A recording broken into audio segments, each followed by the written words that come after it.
Hello everyone, this is Shining Noctales, and tonight I wanted to share a very particular video I feel like it'd be good to share, and I just want to make sure I check something real quick here. Want to make sure I can get into the comments for anyone who may want to respond, as it were. Gonna see if I can pull up the stream here. Give it a moment. There we go. Might pull this into another window. Let's see. Uh, oh, gonna try to see how I can get this going fair enough. I think... Yeah, I think that's fine. Okay. Still trying to get used to a bit of the settings here with the video capture software I'm using. I'm using OBS and it's been good enough for me, but sometimes I struggle a wee bit with it. Anywho, I wanted to share some of my thoughts of a YouTuber I've been watching quite often as of late. I hope I'm not butchering his name, and if he decides to watch this video, I hope he can correct me if I mispronounce it. But I enjoy watching Andreas Bull-Hansen. I believe, like when I watch his videos, he has a lot of interesting thoughts from a Norse pagan perspective that I can connect with on some levels, really, from a Celtic perspective. Celtic pagan perspective. I know he likes to be called a heathen, and I will respect that. I will respect, how he wishes to be called. I'll honor that, and I can hope he can honor, the path I've chosen to walk as well. But despite us walking different paths, I think that it's important to also point out the similarities and the intersections that both of us share, at least from what I've seen, from what he's spoken about. And our common struggles to be understood, particularly by a lot of the mainstream religions out there, particularly Christianity, as it were. Even though there are, some good friends I have that are Christian that do have open hearts and open minds and are willing to listen, and I definitely do appreciate that. That definitely helps tremendously. It does. But I think, you know, whenever I hear um, Borge speak, he's very connected to nature. And I think that's important to acknowledge. Because from my own Celtic path, I'm also connected to nature. I'm connected to the forest. I believe the spirits, the forest has spirits that need to be respected. And not only the spirits, but the plants, the animals. When I hug a tree, just like how the druids used to in the past, the Celtic druids, there's a special energy there. I know some may believe, particularly some Christians that I know of, and even others, they may believe that a tree may not have a spirit or may not have a consciousness, but I really do believe that they do. I believe they have feelings just like we do. I mean, after all, they go through life, death, and resurrection just like we do as well. And we have to acknowledge that. We have to acknowledge that. And we have to respect them. We have to respect the sanctity of the trees and the shade they give us, and not only to us, but also the other animals and the plants and other species. Because we have to remember, we're not the only one who inhabits this earth. There's millions of other beings that inhabit our space as well, and we have to learn how to coexist. I mean, we even struggle coexisting with ourselves, and I think that's quite telling. But I hope in time we can all come together and bridge this divide we are in. And what I like about Borge, he did a video one time, and I enjoyed how he said, if you have an Indian ancestry or even just an Indian, or you connect with the Indian culture, or if you connect with the Chinese culture or Japanese or Native American or just all these cultures on our planet that makes, our Earth so unique. Um, I honestly thought that was quite beautiful that he said that. I really do. Because he has respect for other cultures just like I do. And I think that's what we share in common, him and I. I really do believe that. And again, like if I say anything that I may have misinterpreted from him or have misunderstood and he watches this video, he's more than welcome to say it in the comments and I will listen and I will do what I can to adjust what I say if needed. But at least from what I've seen, from what I've, gathered from his video, uh, this is what I believe he is essentially saying. And maybe one day, he and I could do a video together, we're both speaking live at the same time. If you'd like to, again, that's, you know, each of our own personal decisions, and we have to, see if that, you know, if that would resonate with both of us, indeed. But yeah, no, I really think that,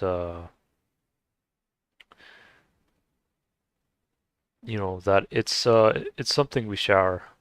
Respect. Respect is something I think that we share.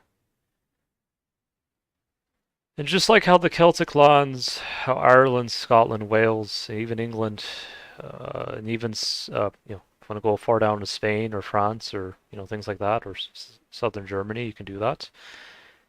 Just like how they were invaded by the Roman conquerors and who carried their cross and uprooted and killed thousands of our brethren. According to Borges and a lot of other videos I've read about the Norsemen, they had similar struggles where they also had their symbols burned and a lot of their brethren killed. And it's sad. It really is sad. You can even say the same thing happens to the Native Americans, really. And I think we all share those struggles together, all of us. And even other cultures, even other cultures I'm sure have experienced similar issues. And I think that we have to learn how to come together and see what we have in common. I think that's important. There's already been too much pain and too much bloodshed just spilled on the fields, on the battlefields, and we keep going through the same story over and over, all these centuries, and I think we're finally coming to a turning point, and I think that's why I will try my best not to get too political, but what's happening in Ukraine and Russia, you could notice how most of the nations right away, just really, uh, stood up for what they believed was important to defend, because when someone is invading your homeland, I don't care who it is, it can bring a lot of pain. And I think a lot of other nations understand that in their own way, or at least some of the majority of the people there, in their own way. And I think that we have to understand, we have to acknowledge mistakes we've all made. We've all made mistakes, and I know Borge and I, we may have a slightly different idea on the concept of forgiving with one's heart. I know he said,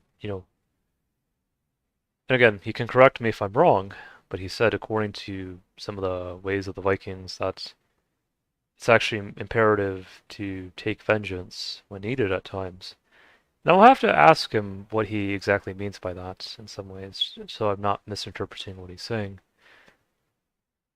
However, for me, from my own story and from my own past lives that I believe in, and again, people can say, what they want to say, and that's fine, but I believe that I had past lives, and even in Irish mythology, they talk about the concept of transmigration, of how even if you are, you're born on this earth in one lifetime, you pass away, if you so choose to, you can still come back to the earth, if you so choose to.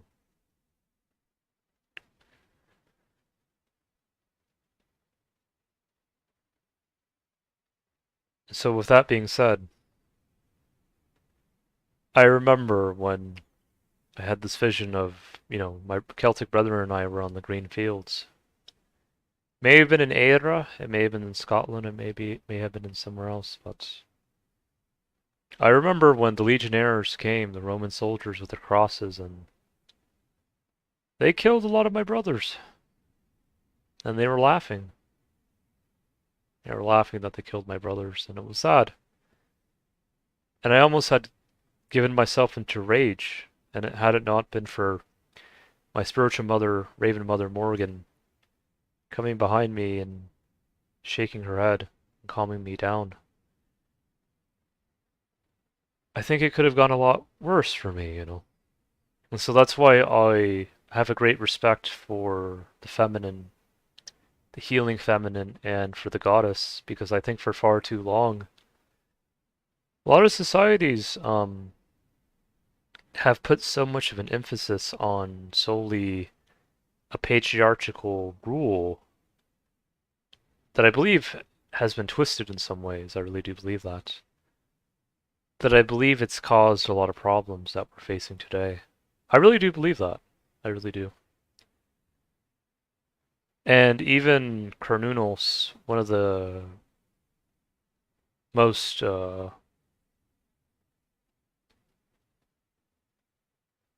connected, one of the gods that most Gallic or Gauls or Celtic people connected with, the horn god Carnunos, it was largely demonized by the church, twisted into the horn Satan, as I'm sure happened even with some of the Norse gods like Odin and others. And we have to learn how to untwist what has been twisted. All of us. All of the tribes, whether Celtic, Norse, Native American, all of our tribes, we have to untwist those messages. Or untwist what has been twisted. And I could just see it and I think sometimes I think there are more similarities between the Celtic and Norse people than even I first believed, because in my past life, back in the 1300s, but even maybe before, because the Vikings also had a very, very integral part in our history, for several hundred years, in fact. In my past life, my Celtic friends and I believed, and maybe some of those Celts also had Viking ancestry, or were Vikings themselves, and maybe that's why we thought in this way that we did. We felt like that regardless of our hair colors, whether it was red, dark, brown, blonde, or differing skin tones, we all accepted one another, the good in one another's hearts, despite mistakes made. And I think that's what helped unite us, those Norsemen that were willing to fight with us Celts. Yeah, I believe that. I believe that. And again, from the Norsemen's perspective, if any of you guys like, Borge or others, have any differing opinions on that, know that you're more than welcome to share. But nonetheless, this is something that I believe. And even I had a Viking friend, uh, and I remember we were talking back and forth a lot of the time, sending messages back and forth. And he said, "You know what, Jem, we're the same." And I'm starting to see that. I'm starting to see that we're more interconnected than we think. And I think of the brave Norse Vikings and Celtic warriors alike who both fought bravely for what they believed in, defending their homelands. And I think we have to honor that, even for the Native Americans as well. You know, we have to honor that. I don't think there's any shame for brave warriors defending their homeland and fighting for what they believe is right, and to honor the fallen,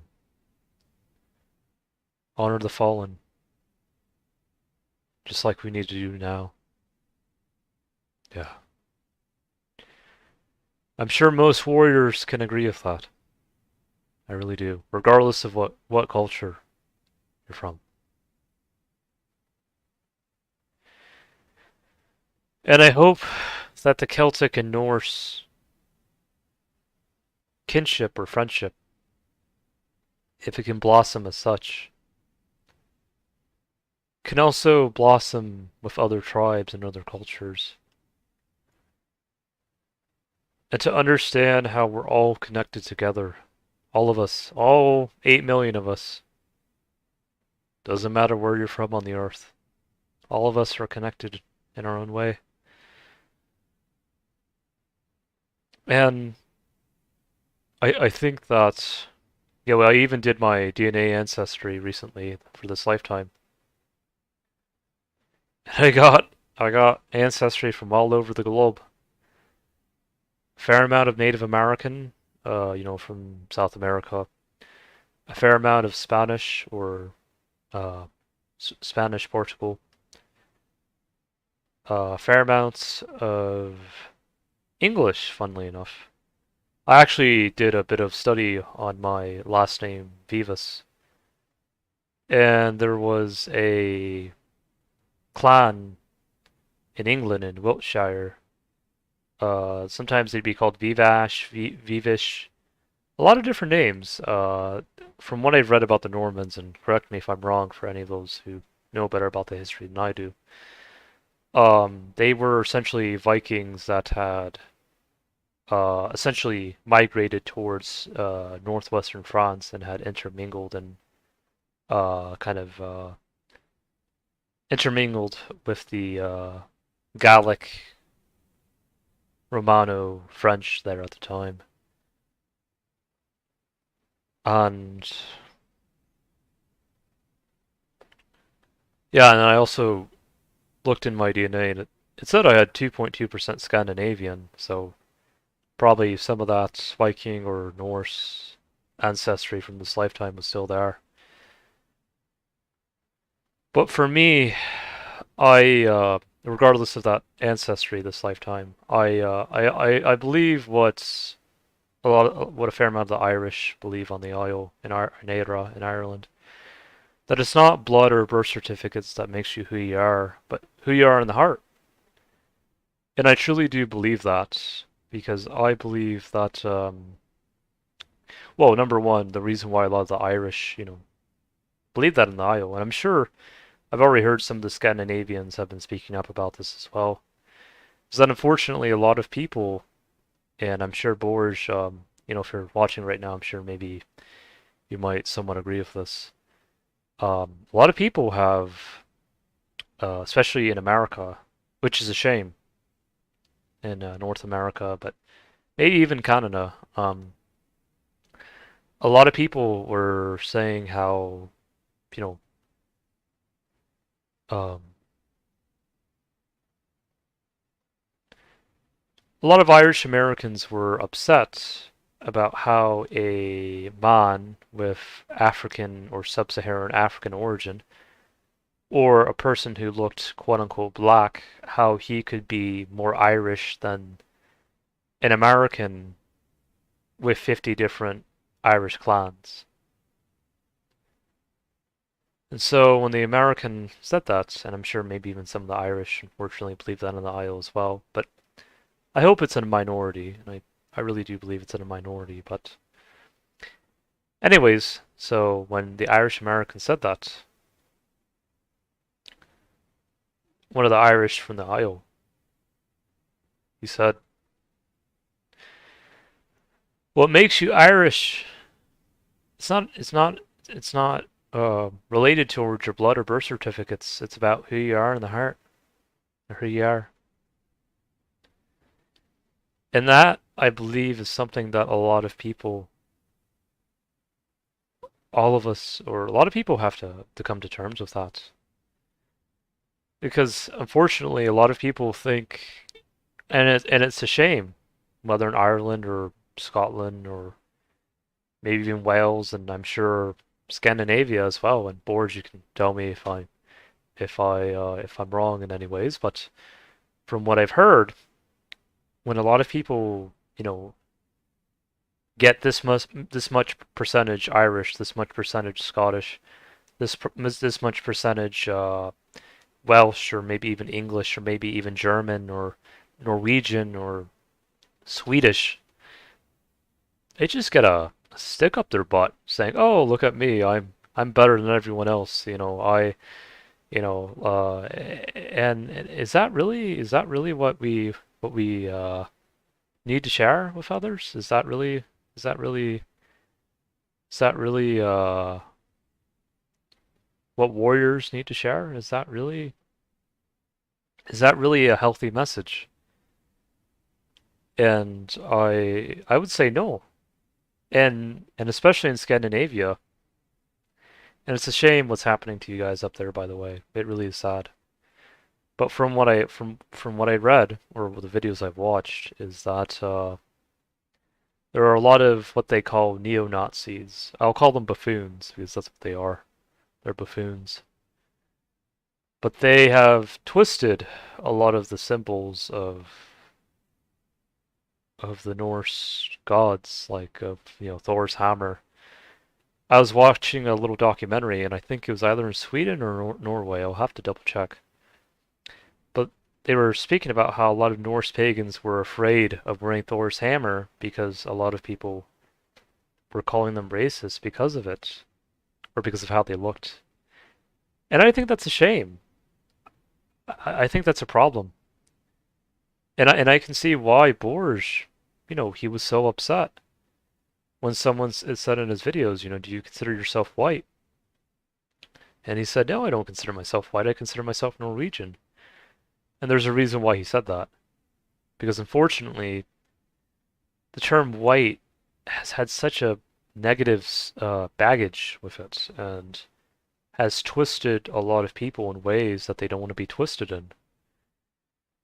And I think it's important for people to understand that.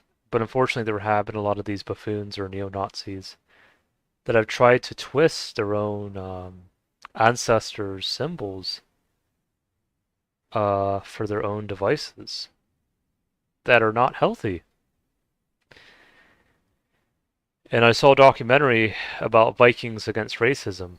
It was around a 3 to 4 minute long video, and they spoke up against that. They were very vocal. "I wear Thor's hammer. I'm a Norse pagan, and I'm not racist." And I believe that. I believe that because, you know, I don't believe Borge is a racist. I look at his heart, and I think that's what my Celtic brothers and we believe in, a fair amount of us indeed. That what makes you who you are is in your heart. Or as Bruce Fumi would say, a Scotsman, a man's a man, no matter where he's from. And I believe that. I really do believe that. And so when I look at someone like Borge, I'm not really looking at the color of his skin or his hair or any of that. I just look at his heart because that's where I come from with my Celtic heart. And that is the path I walk, my pagan path. And when it comes to, again, I've talked about forgiveness. I don't see, at least the way I forgive others, as a Christian concept or something that was like I don't forgive others because it was written in a book or anything like that. The only reason why I forgive others at times with my heart, even though there have been times where people have wronged me, I acknowledge that even I myself have made mistakes and I have wronged others at times as well.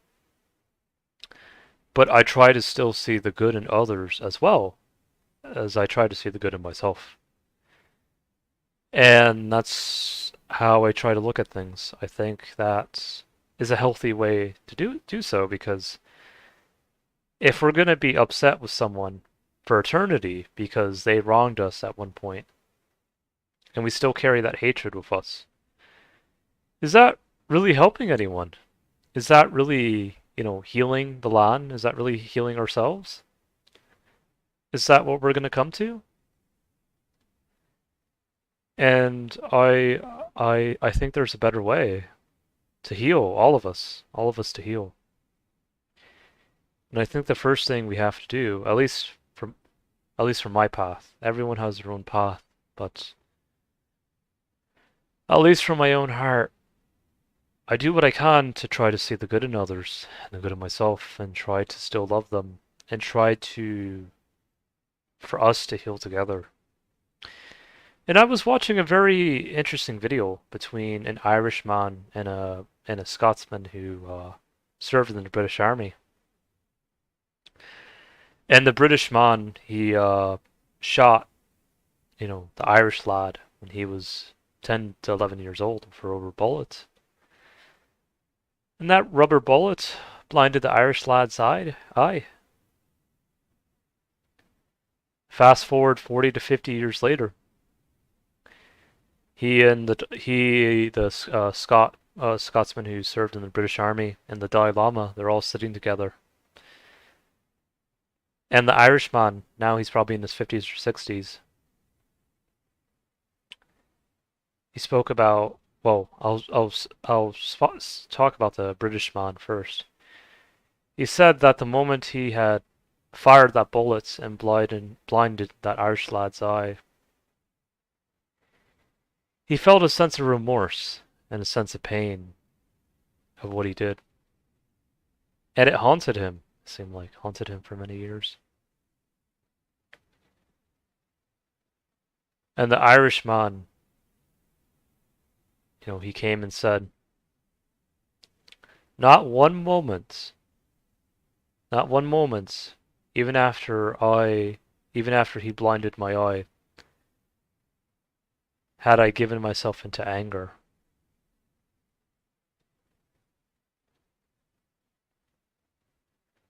And that's such a powerful message.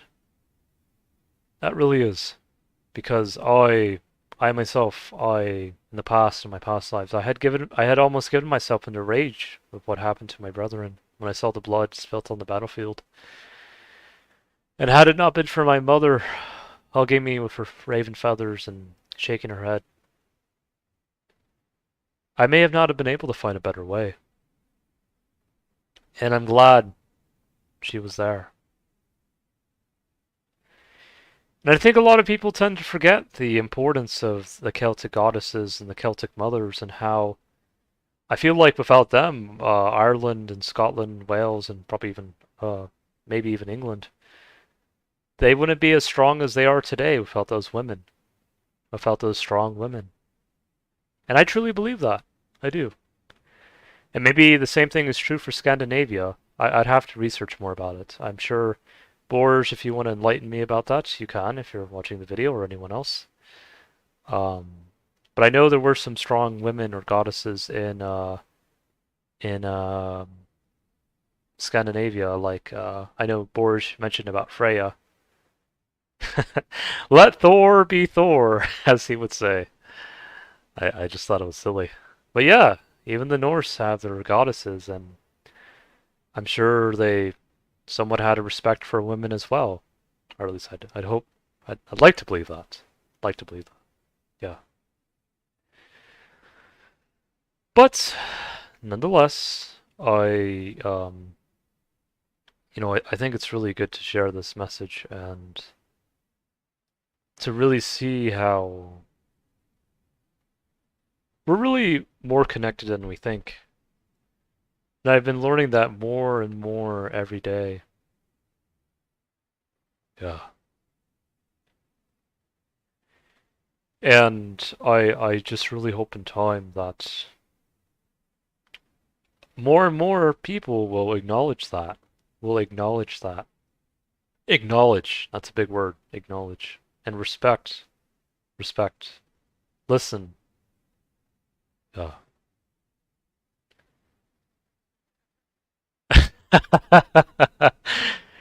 I was telling my friends about this, and you all may find this rather interesting. But uh, for any of those radical English neo-Nazis out there, or anywhere else, not just England, anywhere else, just remember this. Imagine if we never met the Chinese or they never brought their tea. Oh, we don't want you Chinese here. Okay, we'll bring our tea back. You know, if you don't like us, bring our tea back. Oh, those potatoes that you like so much. Oh, well, we're gonna take those back as well to the Americas. Oh, that tiki masala, that national British dish that you guys so much enjoy. Oh, we're gonna take that back as well. So you understand, when you understand how interconnected we are and these other cultures that at first seem so despised, once they start taking what they've given or what they've shared back, what do you really have left? The 1300s, we didn't have potatoes back then. All I remember eating was cabbage, bread, meat or fish if we were lucky. Because a lot of us, we were just glad that we weren't starving. And mead, if, and that was pretty much it. Or butter, but that was pretty much it. We didn't have potato, we didn't have corn, we didn't have tiki masala, we didn't have tacos, we didn't have we didn't even have haggis until 7 years later. I was a wee bit too late or early for that. Is it early or late? I think it's well, it was introduced from what I heard in the 1390s, but I think I passed away sometime in the 1340s or 50s. So it was a few decades too early, I think. I think that's a better way to say it.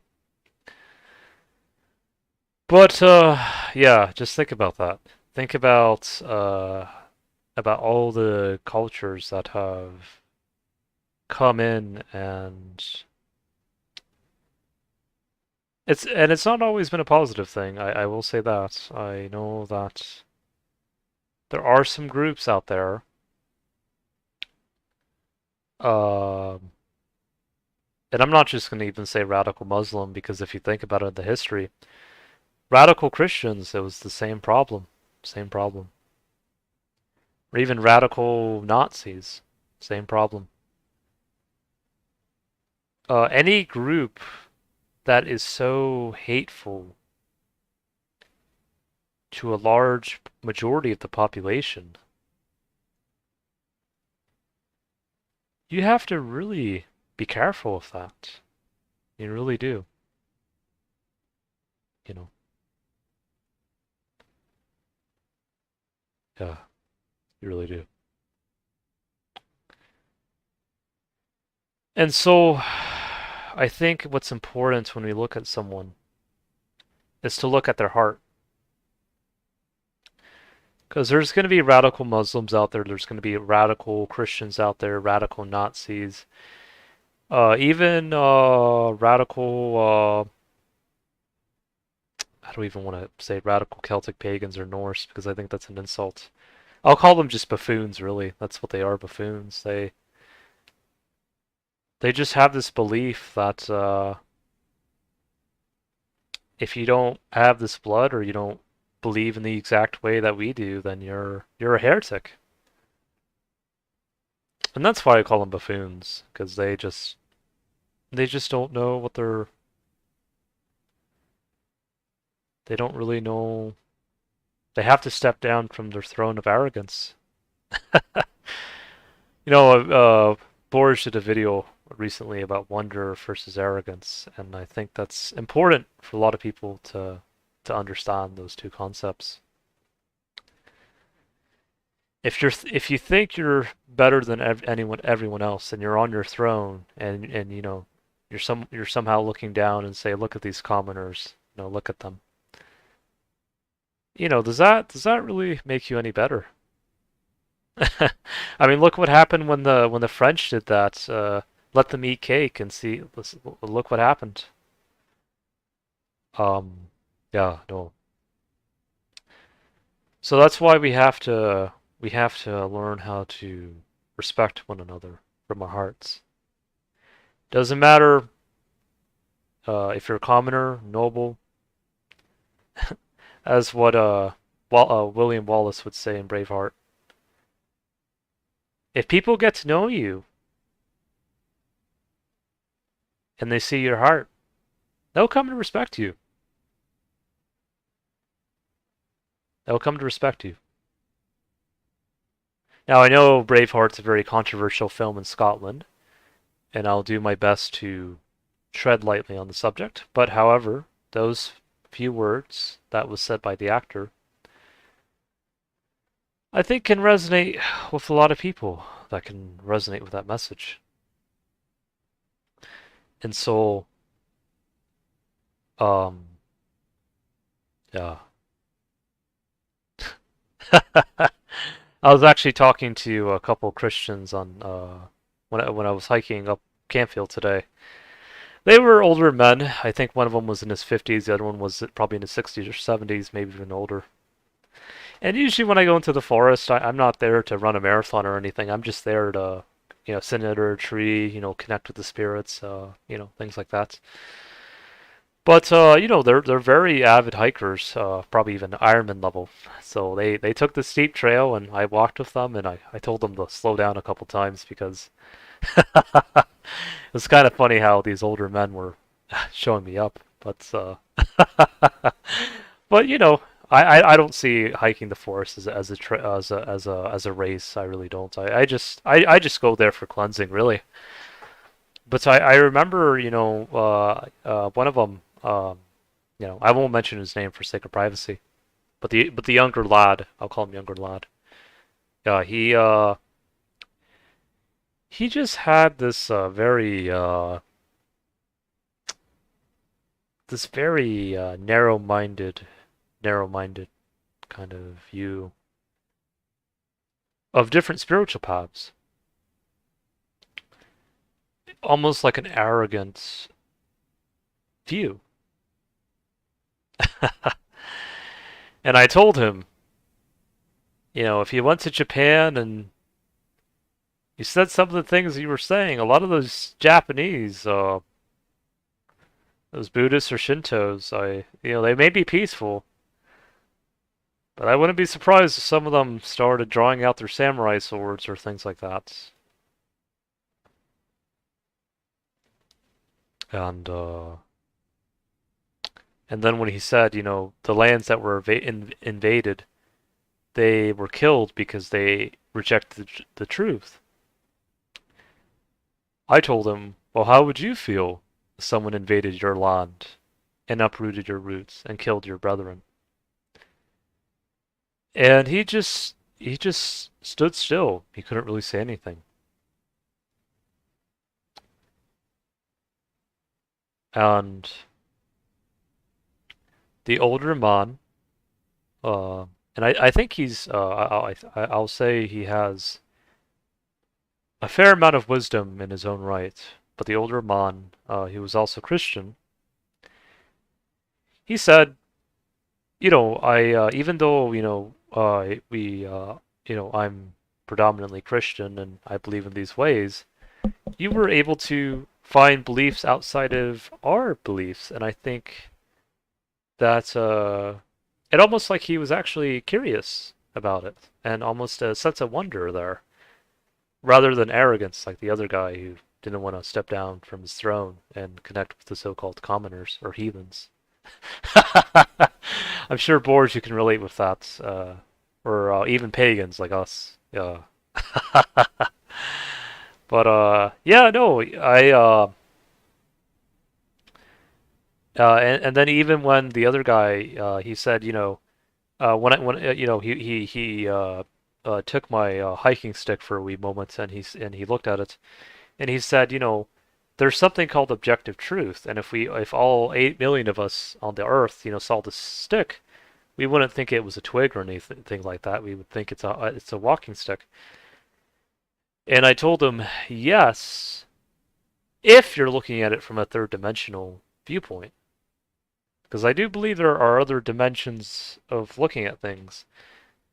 And I told him if you looked at it from maybe a four-dimensional or five-dimensional viewpoint, it could be different. It could be seen differently. He's quite perplexed by that. But I guess what I was trying to tell him is that I think when it comes to the so-called truth that he was trying to preach, I think truth, if you can even call it that, I call it respecting respecting each other's personal truths. I think that truth is something that is in our heart, in our heart. I think that's where truth lies. And I believe when there were times where someone had a truth that genocided many people, for lack of a better word, many hearts across the world were against that. And even in Germany, for example, I've spoken with a lot of Germans, and even a lot of them, they weren't for Hitler. And one of them, had to go in the sewers because they were getting bombed, and that was the way they could survive during the war. And so I think what's important to understand is that when you talk about truth, you have to be careful with that word, because if you twist it in the wrong way, it can become a very bigoted kind of image, really. And he even was trying to show me like a chapter in Romans and things like that about the unrighteous and the narrow path and all that. And I told him, well, just remember the people who wrote this, they were men too. They were people too. If those people didn't exist, it probably would have never been written, to be honest. And a lot of these people, they originally, I mean, they came from the Middle East. At least that's where uh, I believe Jesus' story started in Israel. But when you think about Romans, even just the name, that's a Roman perspective. I really do believe that Roman, or the Romans, because you have to remember the Romans. I saw documentaries about this. Is that they essentially persecuted Christians who wouldn't agree with their way of thinking. Uh, so much for rejecting the quote unquote truth, and whatever books they didn't like, they destroyed them, and whatever books that fitted their agenda, they approved it in their Council of Nicaea. And so I think you have to be very, very careful with those words, because who's to say that the Christians who died with these so-called or these heretic sort of books, who's to say that they were wrong? Who's to say that they didn't know the truth?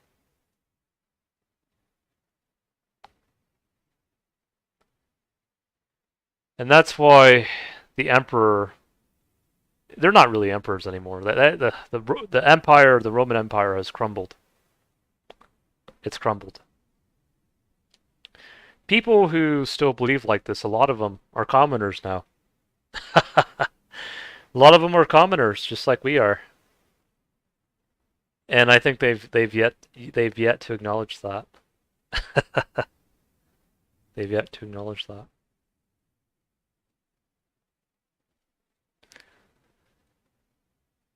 But you see how that kind of mentality, that kind of arrogance can really lead to a lot of unnecessary destruction and hatred and unnecessary chaos. But I think I like the older man a wee bit more because he had a humble heart. He did. And even though I'm pagan, I let him pray over me. And again, I don't really necessarily believe in the Christian belief or things like that. But however, the reason why I let him did do what he did is because I know he was coming from a good heart, and I really do believe that. And I I like the older man more because I think he could see things from a sense of wonder. His name was John, by the way. The other guy's name was Bill. I won't say their last name or anything. I don't even know their last name, but there's millions of Johns and Bills out there, so if anything else, like um, you know, I still respect their privacy, but again, there's many people that are named Bill and John. So, anywho, I just felt like I needed to share this, and I think it's important for all of us to really acknowledge acknowledge these things together. And you know what I would love? I would love I was telling them just like how people are willing to listen to your Christian perspective, I would hope you would let, the Norse Viking pagan speak 30 minutes of his perspective and listen to him, or 30 minutes to the Hindu, or 30 minutes to the Muslim, or Buddhist, or Shinto, or Celt, or Native American, or Indigenous Hawaiian, listen to all of them and see what you come up with, or Jewish, or any different path, just give them, get down from your throne, you know, just sit with us at the table as equals and learn to listen. You know, I think that's the better way. you know. And it's a shame I have to say that, really. I wouldn't have to say that, but that's sometimes what has to happen. People have to understand, when they're especially out in the woods. In the woods, you don't have any thrones in the woods. You don't have any, status doesn't matter there. What matters in the woods is who you are. And that's why I connect with Carnunos, because that's what he reminds me of. He's half human, half stag, but he's probably also half, maybe a bit of plant there too. And our journey in nature really is our return to ourselves. And in nature, it's again, doesn't matter if you have $5 million in the bank, if you're a lord, if you're a king, if you're an emperor, or if you're a commoner, and you have $0 in the bank. The forest sees you equally. Nature sees you equally. When we all die, or when we all return to the earth because we all have our day, we don't take our palaces or our, castles or our houses with us. All we take is our heart and our experiences. When we all pass, whether it's a commoner or whether it's a king, We all go through the same process when we return to the earth. All of us. A lot of people don't want to see that. They don't want to see that. But that's what it is. That's what it is. And when we all are born on this earth, we're born from our mother. All of us. Even before, well, before any of those titles, any titles, we all were born from our mother. And a lot of us cried when we were born. But she held us in her arms. And she comforted us. And I think that's important to remember. You know, so. But I hope in time there will be a balance between the goddess and the god and the masculine and feminine. And that's what I've learned from walking with my spiritual mother Morrigan. I think she's helped me become a stronger and kinder man. And I think a lot of other women I've met have really helped me become a stronger and kinder man as well. And I really do appreciate them being part of my journey. I really do. Uh, you know, I have great respect for them in my own way. And even though I sometimes will speak up and I try to do what I can to be respectful, like anyone else, you know, I respect them, just like I respect myself. And I think that's important to acknowledge, despite mistakes made, to still see the good in others and within ourselves. But anyways, I think I'm gonna wrap up this video. Hope you guys all enjoyed, and Borge, if you watched the video, you're more than welcome to share your comments, and if you ever want to speak with me live together, no, I would not be opposed to that, and yeah. Well, yeah, that's just what I wanted to share. Anyways, hope you guys all take care. Slungafold. Bye for now.